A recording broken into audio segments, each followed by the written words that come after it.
बथेला कपार डड़वा साले करी हैया दाबना सासू को मोरिया दाबना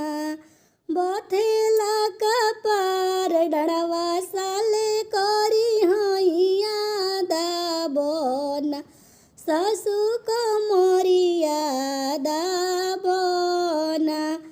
जाहि दिनवा ए बहू बेटा संगे सोलू के वड़िया ओठंगवलू अठनी मुस्की मरलू चमनी मुस्की मरलू ताहि दिनवा हमें काहे ना बोलवलू ताहि दिनवा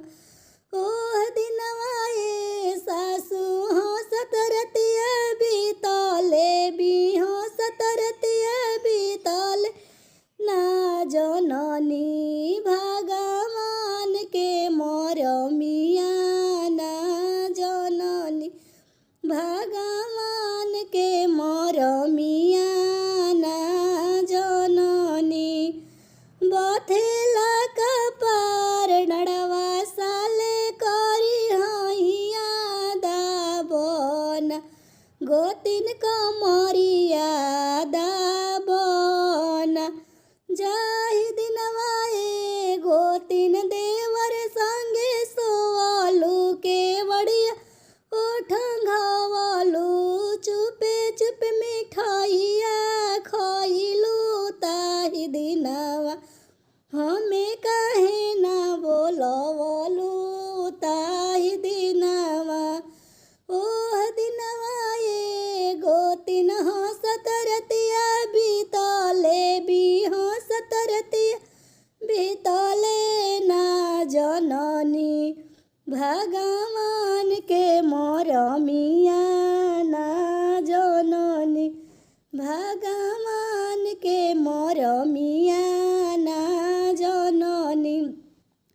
बथेला कपार डड़वा साले करी हैया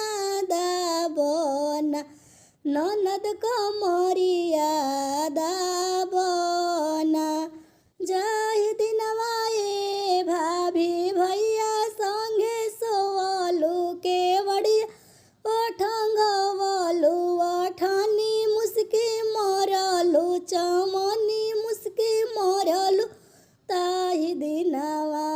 हमें काहे ना बोलवलू ताहि दिनवा ओह दिनवा ए ननद हंसत रतिया बीतले हंसत रतिया बीतले ना जननी भगवान के मरमिया ना जननी भगवान